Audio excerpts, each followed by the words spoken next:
So, like I mentioned, it is about emotional abuse and toxic relationships, and talking about how to identify and deal with it.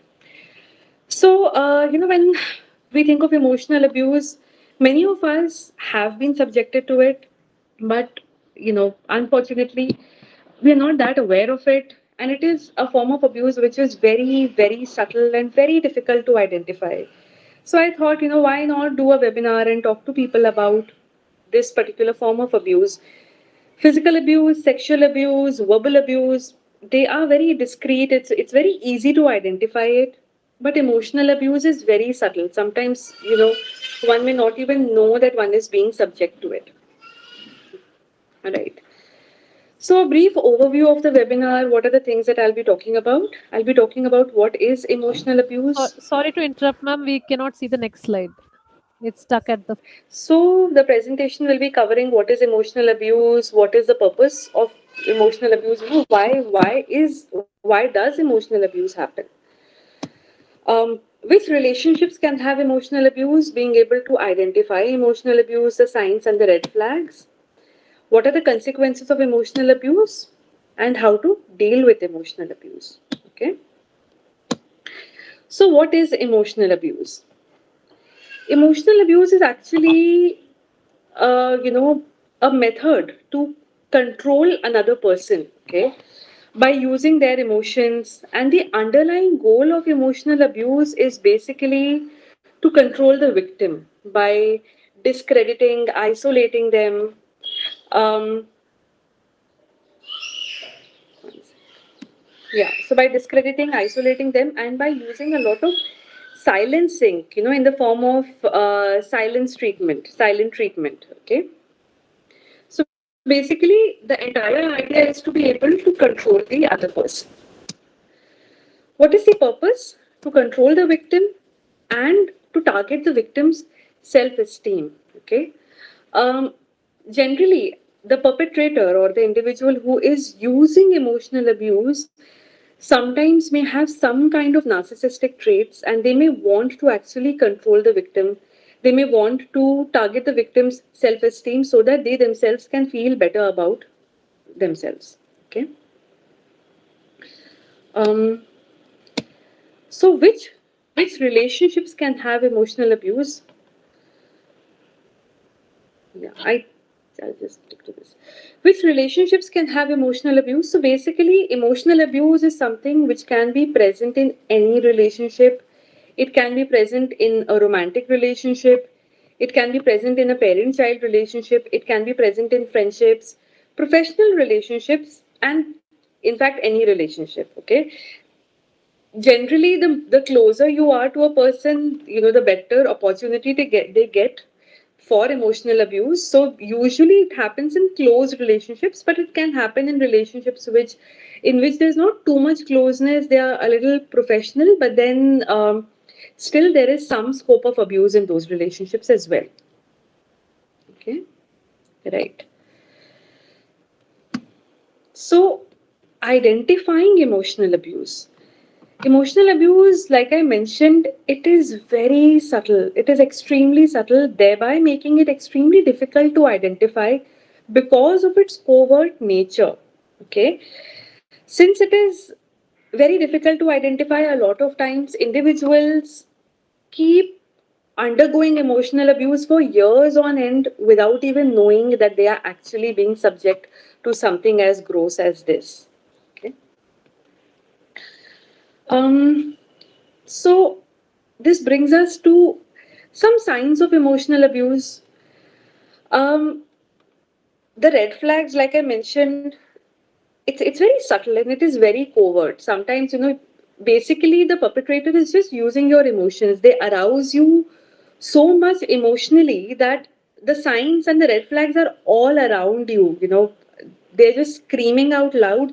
But because you're so engrossed in your own emotions and feeling bad and anxiety and guilt and shame, that you're not able to identify the red flags. Okay. You're not able to pinpoint that, oh my God, I have been abused. Because you know uh, the emotions completely get the better of you and you're completely entrapped by your emotions.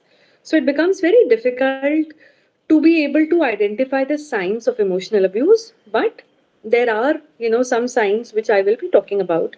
So if I have to categorize the signs of emotional abuse, I can broadly categorize them into 4 categories: humiliation, control and shame, blaming and denial, and emotional neglect and isolation. Okay. So, um, talking about humiliation, what comprises humiliation? What are the ways in which humiliation is used as a technique to emotionally abuse the victim? Insulting, belittling, bullying. A lot of times, belittling the other person, um, um, making them feel inferior about themselves, bullying them, saying mean things to them, humiliating them, sarcasm, being extremely sarcastic, taunting them, saying, double meaning kind of things, double meaning not in the sexual content, not in the sexual context. Taunting and sarcasm, double meaning basically could be, saying something but actually meaning something very different. Yelling.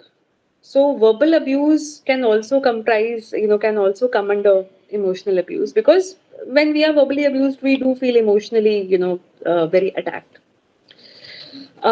Yelling, name calling, using abusive language, using very derogatory kind of remarks, or using labels that you're an idiot, you're such a fool, oh my god, you're good for nothing. Being very dismissive of the individual, almost behaving like the individual is an idiot or the individual is so foolish. So being very dismissive of the individual, being very patronizing, almost making the individual feel very small about themselves, as if they're good for nothing, as if uh, it is beyond their ability to understand anything. Character assassination, attacking their character, talking about how horrible they are as a human being. um, Embarrassing publicly, sometimes publicly also humiliating the individual, embarrassing them, can also be a form of emotional abuse. Harmful nicknames, using nicknames which are actually very offensive, like fatty or dumbo, those kind of nicknames. See, sometimes all of us have been called by some or the other offensive nicknames, but if it is repetitive, if it is a very common thing in the relationship, then it is something to be aware of. Pressing your triggers, okay. Like I mentioned, the perpetrator is usually somebody who you have a close bond with, and they have been able to identify your triggers. They know what triggers you the most. They know which spot, where will they hit you and how much you're going to scream.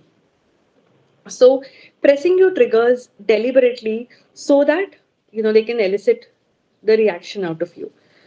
Cheating on you, okay, this can happen in a romantic relationship: betrayal, cheating, extramarital affairs. So cheating upon the partner is also a form of humiliation. It is also a kind of emotional abuse. Sometimes, you know uh, I had a client when I was doing my PhD in NIMHANS. So this girl, she was in her early 20s, and she was in a very dysfunctional romantic relationship. So um, her partner used to sleep around with women. He used to, um,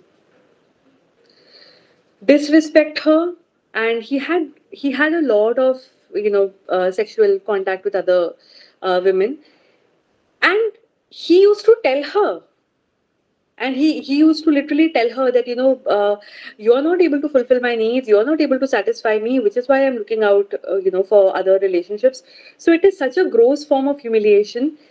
And instead of being able to identify that as emotional abuse, she was so trapped in the entire cycle that instead of trying to get out of it, she was trying to look at ways in which she could please him, or she could beg him to actually accept her.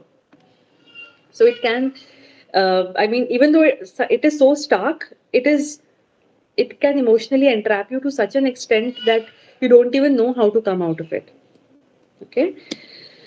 Control and shame is another way of emotional abuse. This is a very, very common method of emotional abuse by, threatening. Threats can be anything. I will leave you, or uh, self harm threats that, oh, if you don't listen to me, I'm going to harm myself, I'm going to die, I'm going to kill myself, or I'm going to leave you, or I'm going to do this to you, I'm going to do that to you.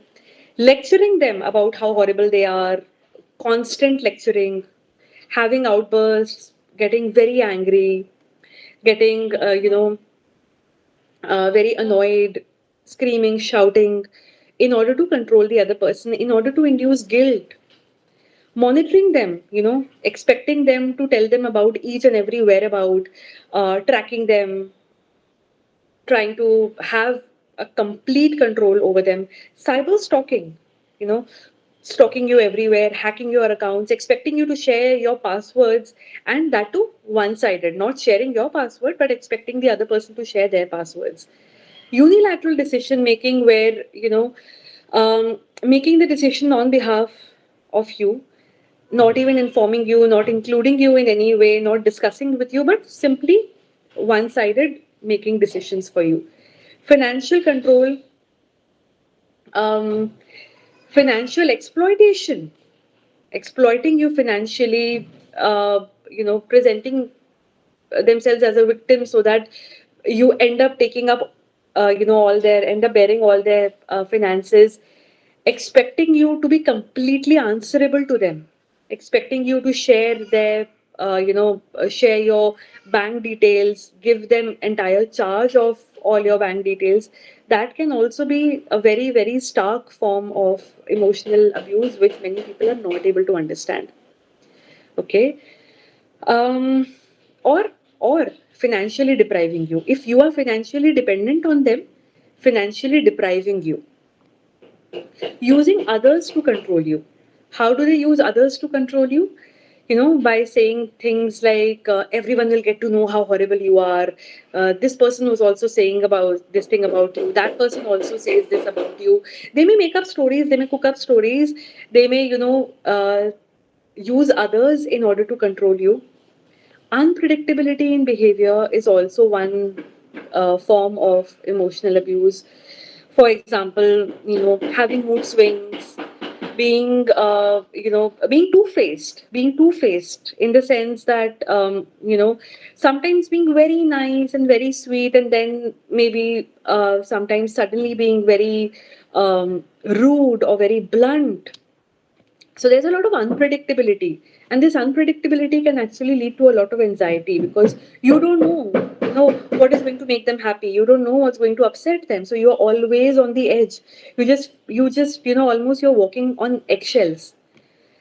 Gaslighting is a very, very common form of emotional abuse, where they might say things, or they might, make you question the reality. They may make you doubt your own self.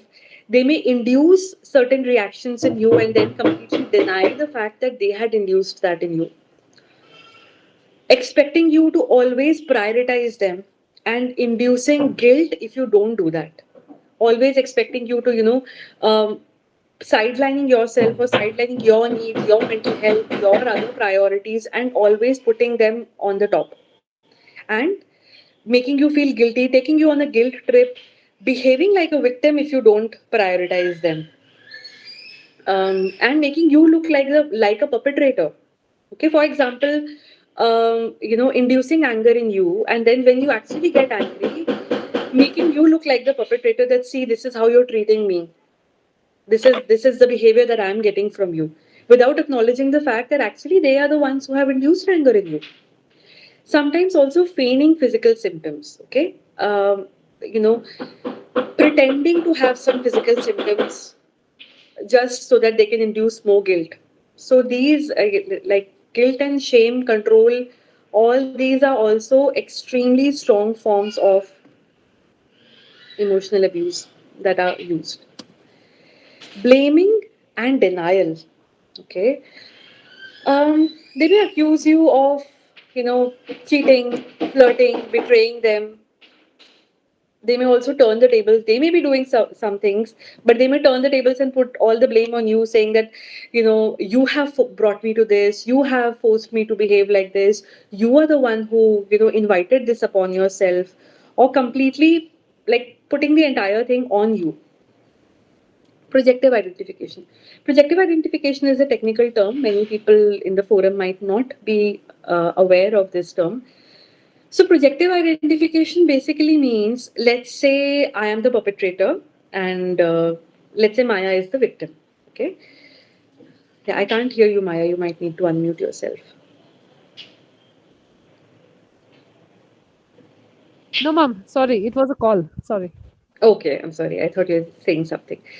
Okay, so projective identification basically means, let's say I am the perpetrator and somebody else is the victim. So I am projecting my emotion onto the other person in the way that the other person is identifying with it. For example, I am feeling angry, but I am behaving in a very passive way, or I am behaving in a way that is inducing anger in the other person, and the other person ends up getting angry.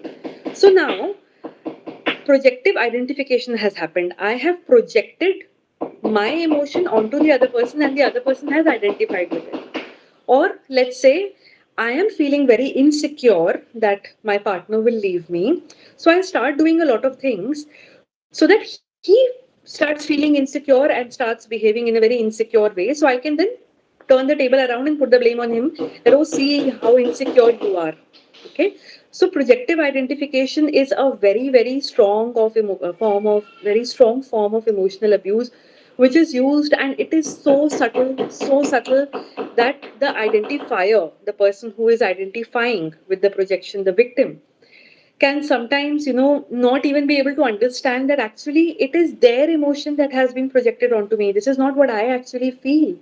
I don't feel insecure. This person is making me feel insecure. Okay. So it is very, very, very covert, very subtle. Guilt induction. Okay.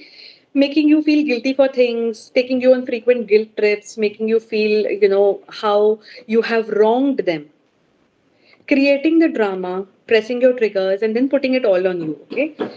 Creating the situation, triggering you to react, and then blaming you for the reaction that, oh my God, look at how horrible you are. This is how you're behaving. Denying the abuse. If you ever confront them, or if you say that, I don't like the way you're behaving with me, or, you know, uh, you're abusing me. I don't like the way in which you're behaving. They'll simply deny the abuse. They'll, simply either trivialize it, or they'll say that, you're making it up, you're misperceiving it, this is not how it is. Okay. So they may simply deny the abuse. Trivializing your emotions, invalidation is another very, very strong, powerful method that is used. So much of invalidation, so much of, negating your emotions, trivializing your emotions. Like, for example, if you're feeling bad, if you're feeling annoyed, angry, sad, any negative emotion, they might invalidate you by saying things like, you're such a weak person, or you know uh, you're being such a fool by behaving like this, or maybe invalidating you by saying things like, you shouldn't be feeling like that, this is not the right way to feel, or strong people don't feel like that, it just shows how weak you are as a person. Okay. So trivializing your emotions, showing how unimportant your emotions are, or showing how silly it is to feel like this. Okay. Blaming you for their problems, if they have any difficulties, or uh, any kind of crisis, they might just blame you for whatever they are going through. Okay, that it is because of you. See, this is what you have done to me. You have brought me to this. Okay, and a lot of times doing hurtful things on purpose, purposefully hurting you, purposefully saying certain things, doing certain things, and then denying them. For example, maybe purposely deleting some of your contacts and then denying them. I have not done it. I did not touch your phone. You have not even given me your password. How would I know? Okay. Or maybe hiding something and then saying that, no, I have no idea about it. I don't know. Okay, so doing certain things which are hurtful and then denying it, or saying certain hurtful things and then denying it. I have not said that. You are misinterpreting. I did not mean it this way. Okay. Emotional neglect and isolation is also one strong form of emotional abuse. Um, the abuser usually wants the victim to be isolated. Okay, they don't want their victim to have a strong social network or to have a strong social support system. One reason that I feel, which I have seen in my clinical practice, is that because they want you to suffer in silence. If you are going to, you know, socialize and tell people about it, one is, you know, you may feel a little more in control. And if you talk to others about it, they may help you identify that this is emotional abuse. But the abuser doesn't want you to identify, right? So, also because of their own, you know, whatever insecurities, etc. So, isolating you, you know, not wanting you to have a social support network is also one way of, you know, making them continue with this kind of behavior. Okay. They may also be emotionally very neglectful. They may withhold affection. They may emotionally deprive the victim. Silent treatment, shutting down communication. For example, not taking calls, not answering emails, blocking you everywhere. Okay, shutting down all sorts of communication so that you feel very overwhelmed. And also, I mean, if there is trauma bonding, you may end up pleading them, begging them for affection, begging them for, you know, please talk to me, please talk to me. So that will also give them some kind of, you know, some sense of power and more control, because like I mentioned, it's all about power and control, right? So, silent treatment, shutting down communication, withholding affection, showing passive aggression. Okay, passive aggression could mean, you know, um, not talking, shrugging shoulders, or by means of their body language being very, very rejecting. Or if you know, ask them for some help, they may deliberately not do it, and then they'll say, "I forgot." Okay. Demanding respect, but actually without respecting you. Okay, they may demand respect, they may expect you to respect them, but then not really being very respectful towards you. So it's most of the things are very one way with them. You know, very very one way.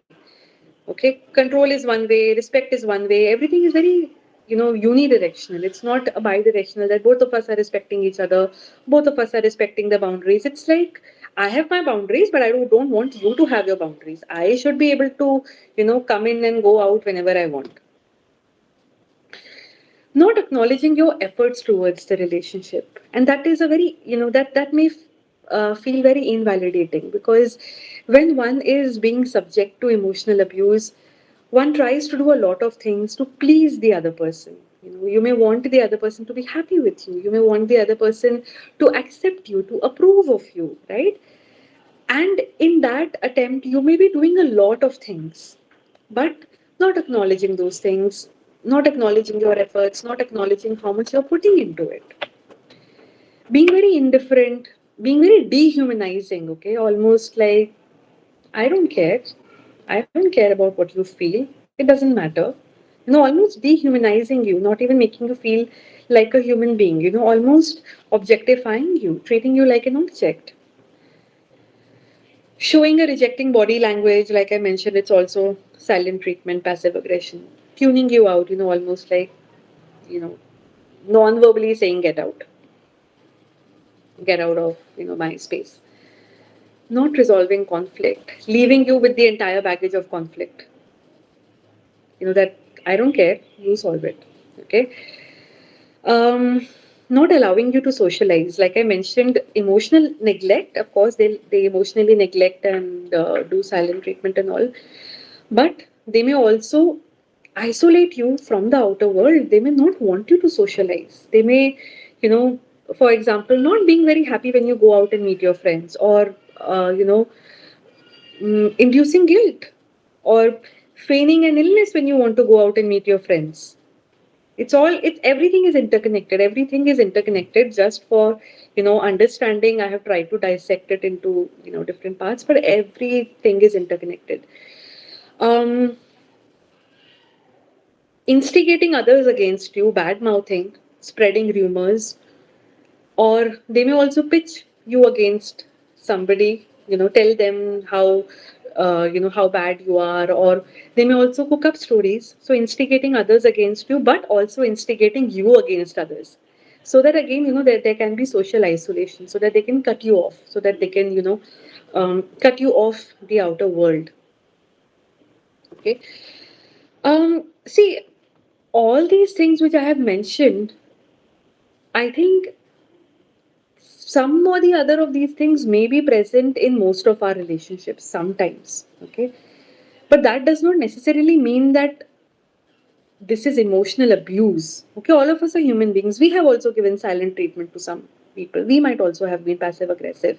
Some, our loved ones have also been passive aggressive to us, or they have also, lectured us or withheld affection.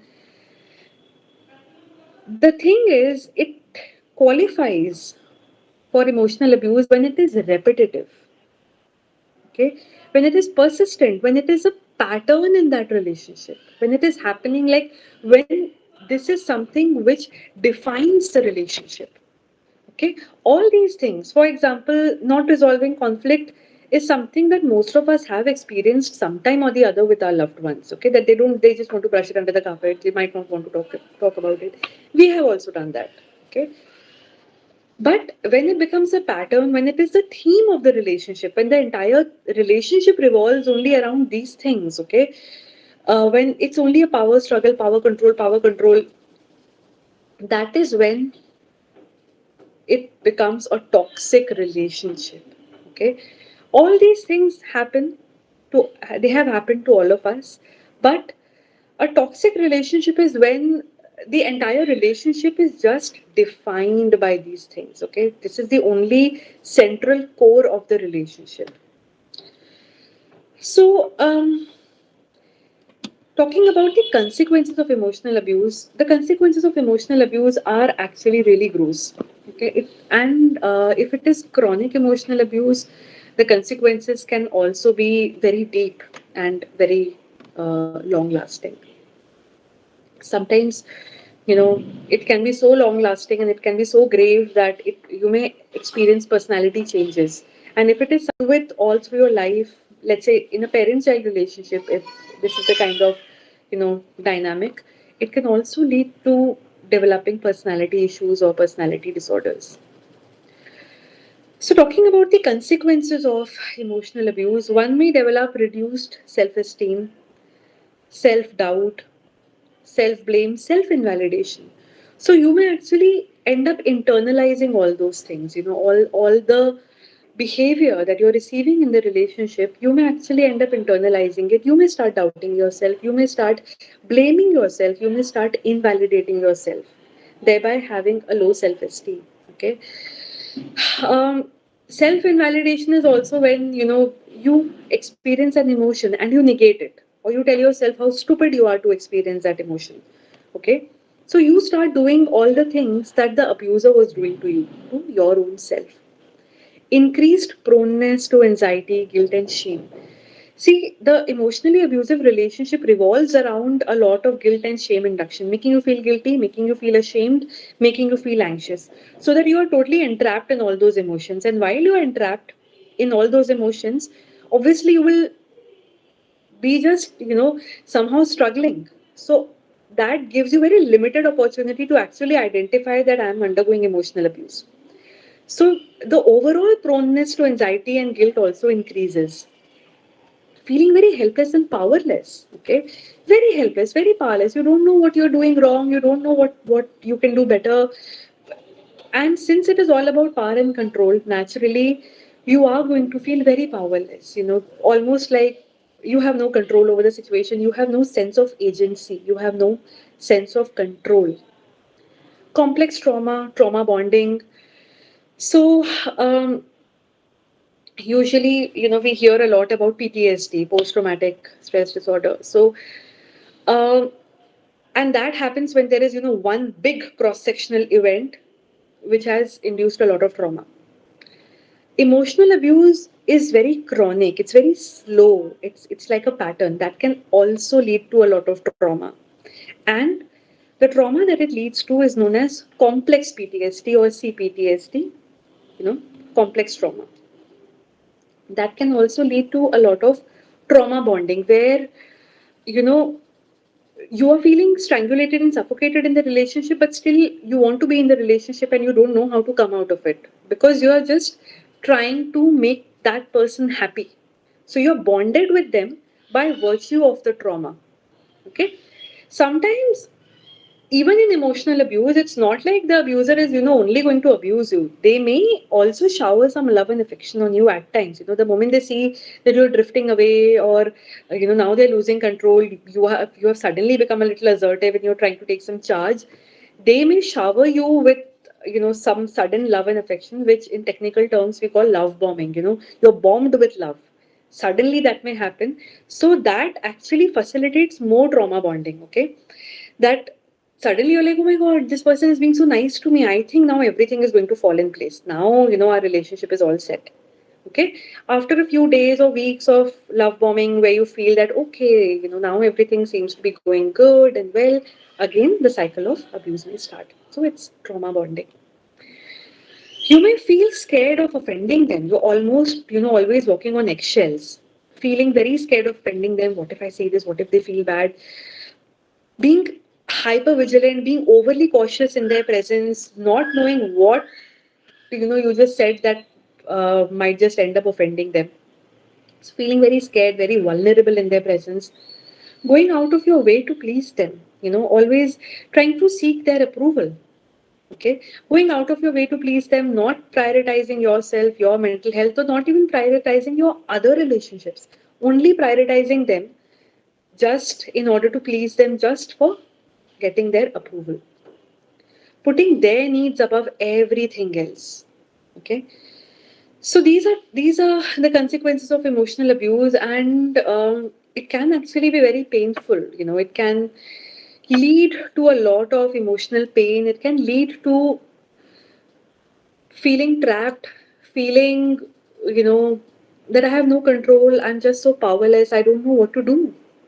So it can actually you know lead to a lot of complicated emotions. Um, Dealing with emotional abuse is definitely not very easy, but if one identifies that it is emotional abuse, one can at least take some steps to deal with it. Okay, so one thing, you know, after you have been able to identify the red flags, see, a lot of times, individuals who are being abused emotionally, they may know the red flags, or they might have even identified it, but they may still be in a lot of denial. But it's difficult because you're trauma bonded with that individual. You are still walking on eggshells. You want their approval. You want them to like you. You want them to approve of you, right? So suddenly individuating and taking a stand for yourself, knowing that the other person may suddenly feel offended or they may feel bad, it is very difficult to deal with emotional abuse. And even after theoretically knowing what are the steps you need to take, people are not able to deal with it. So a few steps which I thought might be helpful: prioritizing your own mental health and well-being. Okay, at least thinking about what makes me happy. What I am doing, does it make me happy? Do I want to do it? Does it really feel right? Look for social support. Okay, like I mentioned, social isolation is also something that happens when one is being emotionally abused. The abuser does not want you to have a good social support network. And on the one hand, you have one relationship where you're trauma bonded and there's so much going on, and on the other hand, you are isolated from other relationships. So obviously, that is just going to increase your burnout. So look for social support. At least that will act like a stress buster. you know at least that will that will give you some place to ventilate. So looking for social support system, getting professional help, yes, absolutely. Getting professional help is, one of the most important things. Maybe joining some kind of, group therapy or individual therapy, undergoing counseling, family counseling, couples therapy. Looking for professional help is something which is very important. It is important for you to heal also, right? Setting very, very clear boundaries, being assertive, okay? Being very clear of your boundaries, limit setting, being assertive, taking a stand for yourself, speaking up for yourself is something which is going to give the perpetrator or the abuser a message that I am not going to take it. Limiting contact, if it is a relationship where contact can be limited, it is always going to help, because usually individuals who indulge in emotional abuse, like I mentioned, there is some or the other kind of narcissistic trait or psychopathy or some or the other kind of psychological issue with them also. Okay. Which goes unidentified and which goes completely denied. So limiting contact with them, because at least if you prioritize your mental health, at least you can save yourself. And if possible, if it is a very very toxic relationship, going no contact, ending the cycle, ending the relationship, and completely going no contact. And when I say no contact, it actually means absolutely no contact, not being in touch with them in any way. But it depends upon the degree of closeness. It depends on what kind of relationship it is.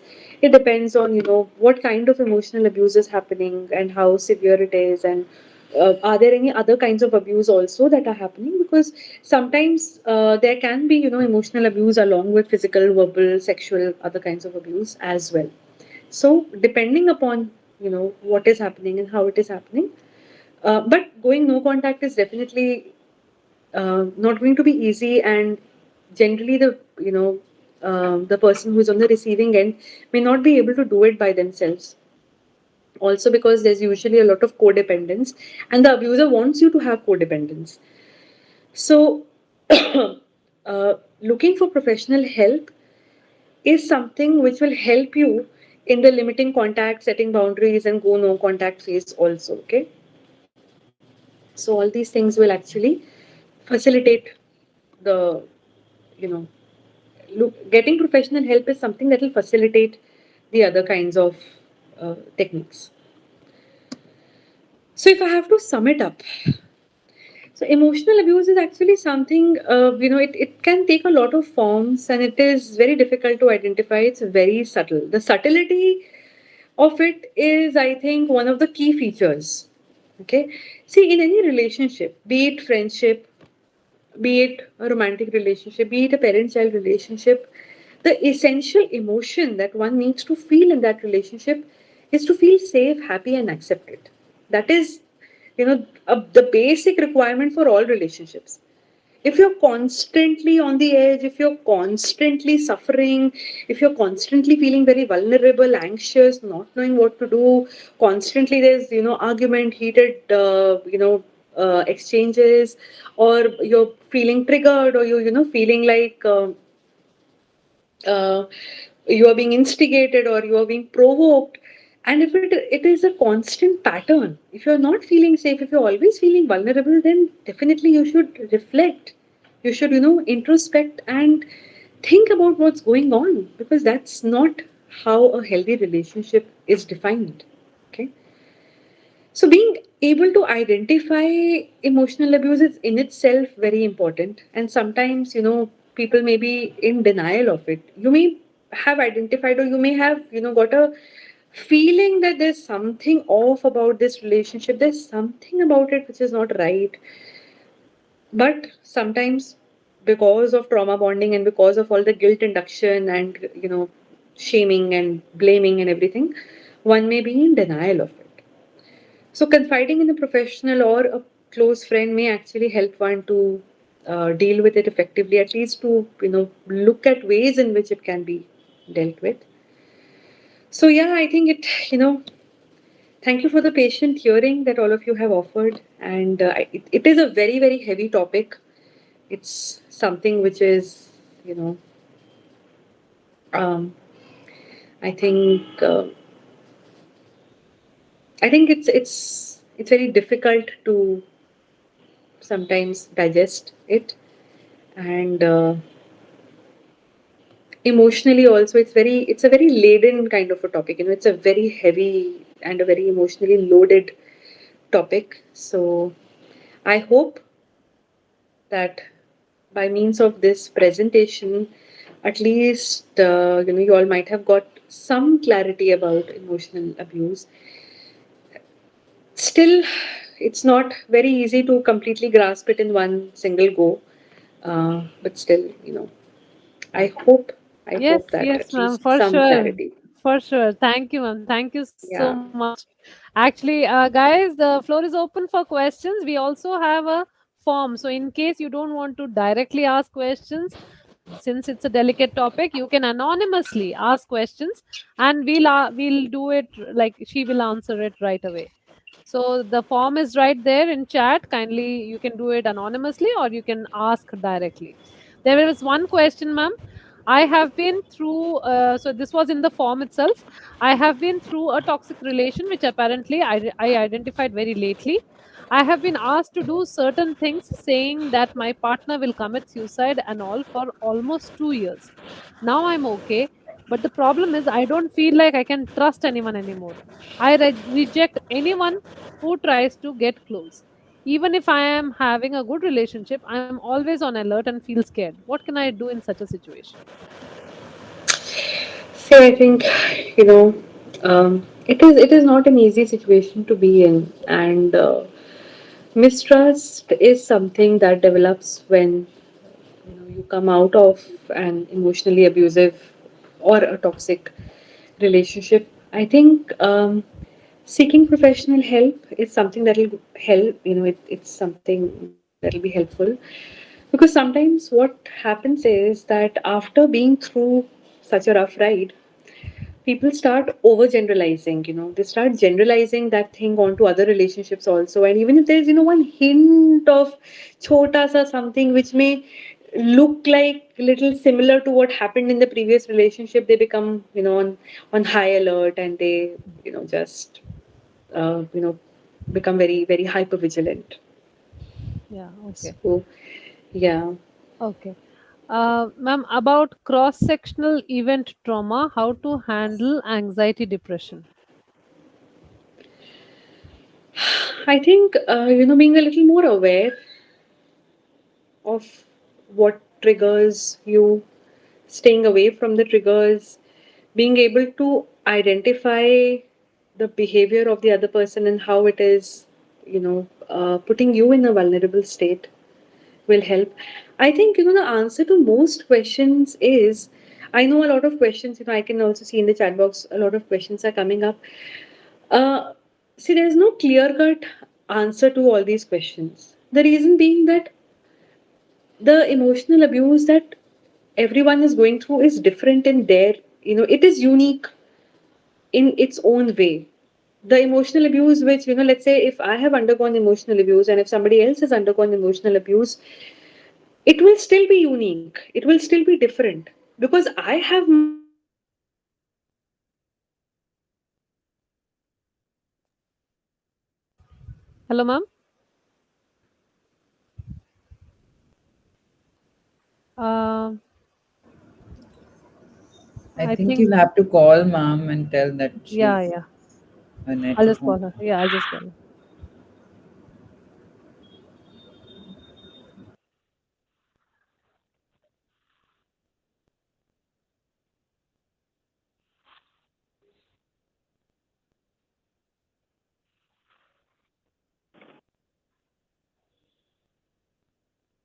Yeah, yeah. I don't know how I just got locked out. That's okay. That's okay. Yeah. Can you hear me? Yes, yes, yes. We can. So, Um, I don't know. Okay. Hello. Yeah. So there was a question of how do we heal codependency with toxic parents? I don't know, Maya. I'm not able to hear you Can you somehow. hear me now? Hello, ma'am? Hello? No? Wait, I'll just remove my headphones. I don't know. Something, some or the other difficulties. Yeah. Okay. Tell me. Can you hear me now? Yes, yes, Okay. absolutely. I hope I am also audible. Yes, yes, yes, Yeah, yes. since I got disconnected, my headset also got disconnected. Okay. Right. So, How?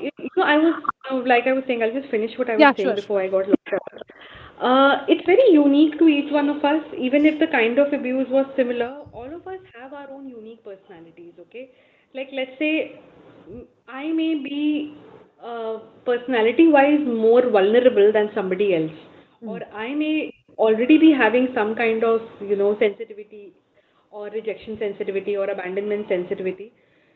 So, the answer to all of these questions is undergoing psychotherapy, at least a few sessions will help. The reason being, um, it is unique to each one of us. Yes. Okay? And how it has impacted you is not just dependent upon the emotional abuse, but it is also dependent upon your own personality. Okay, but yes, of course, being assertive, limit setting is one thing which, and prioritizing your own mental health is at least something which one can already start doing and being aware of it, being mindful of it, at least being able to identify the red flags and knowing that, okay, there is something that is going on. Yeah, yeah, you are asking something. Yeah. How do we heal codependency with toxic parents? How do we heal? Codependency with toxic parents. Okay. All right. So, see, codependency can be dealt with if one tries to individuate themselves, okay? At least, trying to look for things or trying to look for, options so that you have better control of, whatever you're codependent about, taking charge of things, trying to handle them in your own way. Having more control is something that is going to, help in codependence. Individuating is something that is going to help when we talk about codependence. Next question. How to handle emotional imbalance? I have a cross-sectional They're event two breakup. separate Oh, sorry, questions. sorry, Sorry. sorry, sorry. How Just to one is handle? just how to handle emotional imbalance. Okay, okay. Sorry, sorry. Because How to I'm handle? putting it one after another, probably it's coming as the same. Okay, okay. Sorry, sorry. How to handle emotional imbalance? See, emotional imbalance can be handled in a lot of ways. The first thing is being aware and being, mindful of the triggers, knowing what you are feeling is something. Generally, emotional imbalance becomes a problem because of the reaction. Because people start having a lot of outbursts and a lot of dysfunctionality in the way in which they are regulating their emotions. So, being a little more aware of your emotion, knowing what you are feeling and why are you feeling that way, can itself be very helpful in order to handle the emotional dysregulation. Next question, ma'am. I have a cross-sectional event breakup and I have a traumatic sequence of mental health. Hmm. I think they're just sharing, I don't think it is a question. It just looks like, they're just sharing some things. Yeah. Okay, next question. How should a child below 18 deal with an abusive relationship with a parent? And how can the child over 18 but still dependent financially, etc., do the same? Again, see, in some relationships, it becomes very complicated, especially when you're dealing with parents, or if the parents have been emotionally abusive or neglectful. It actually makes it very challenging, especially when you're very young and you are dependent on them. Uh, in such cases, family counseling might be of help, at least, so that the parents can also learn how, what are the things that they're doing and what they should or should not be doing. Also, um, individuating yourself as much as possible, trying to stand on your own feet, trying to do things so that, at least you have relatively better control of the situation. Trying to take charge of things on your own can be of some help. But like I said, the degree and the complexity really depends upon the kind of relationship you're talking about. For example, if you're talking about a romantic relationship, it is so much more easy to break up. At least you have the option. At least you have the Yes. option. True. But if your parents, if they are being emotionally abusive towards you, what do you do? Right? Or even in a professional setup, if there is some kind of emotional abuse going on, you still have the option of resigning, moving to a next job. But in some relationships, owing to the nature of the dynamic, it becomes all the more complicated. So in such cases, individuating, being as independent as you can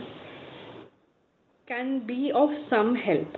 It is still, very, very I mean, a very debatable kind of a topic. Um, Also because of the kind of collectivistic culture that we belong to.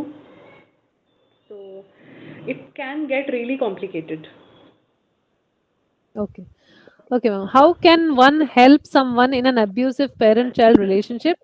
One, as a friend, and two, as someone older or an observer.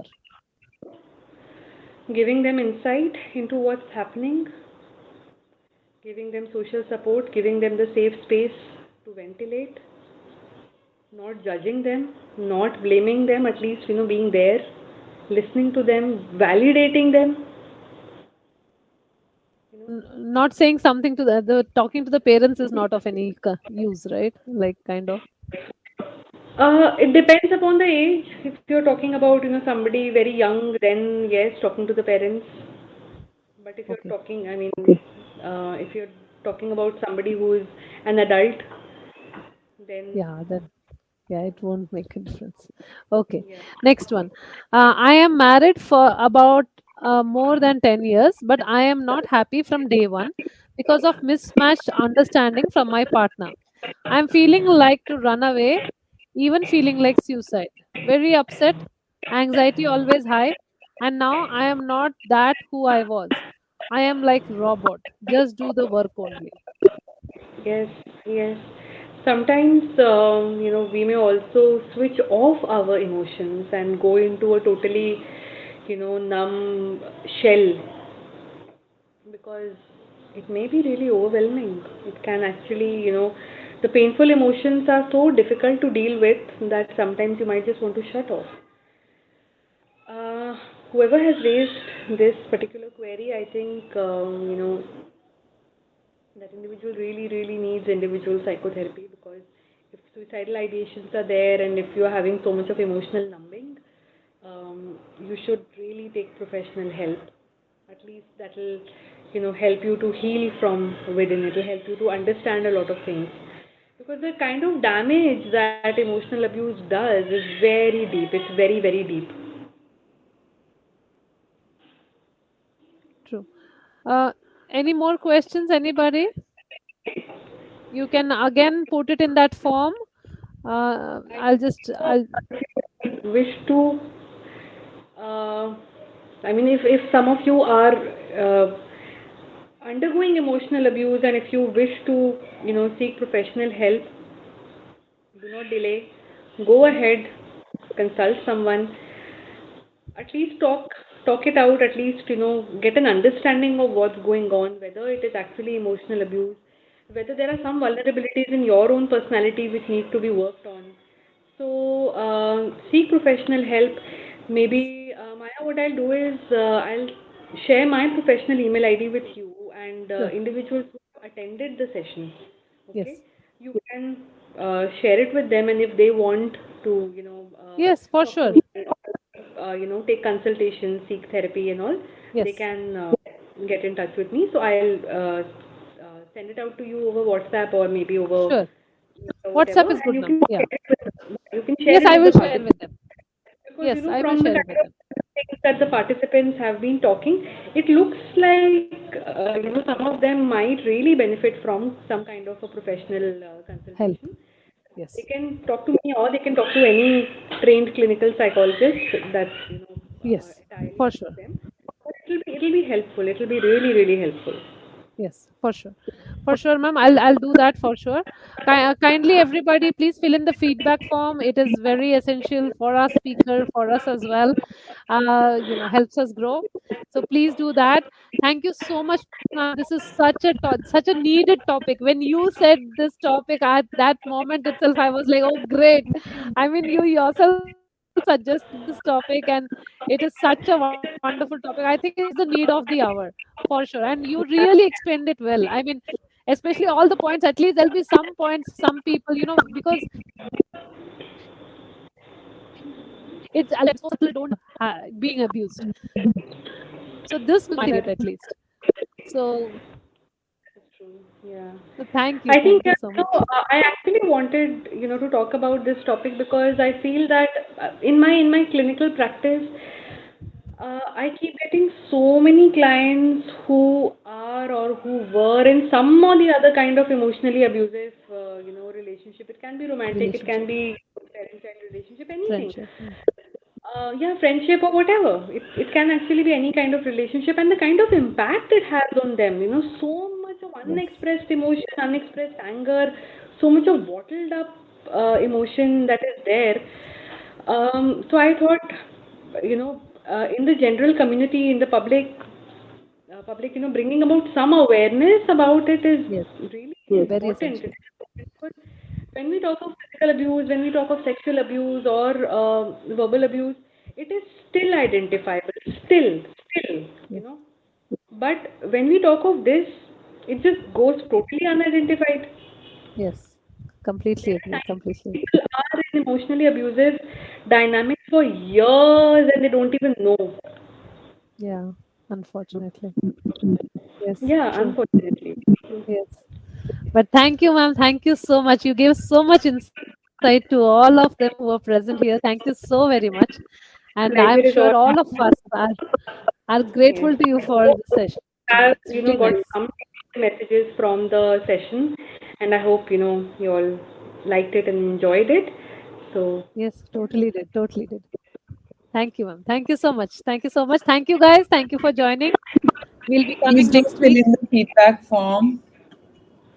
Yes. Please do that. And we'll be coming next week with Voice Your Worries. So you can voice your worries anonymously to another doctor. Thank you. Thank you much. Have a beautiful weekend. Bye. bye bye. Thank you. Bye.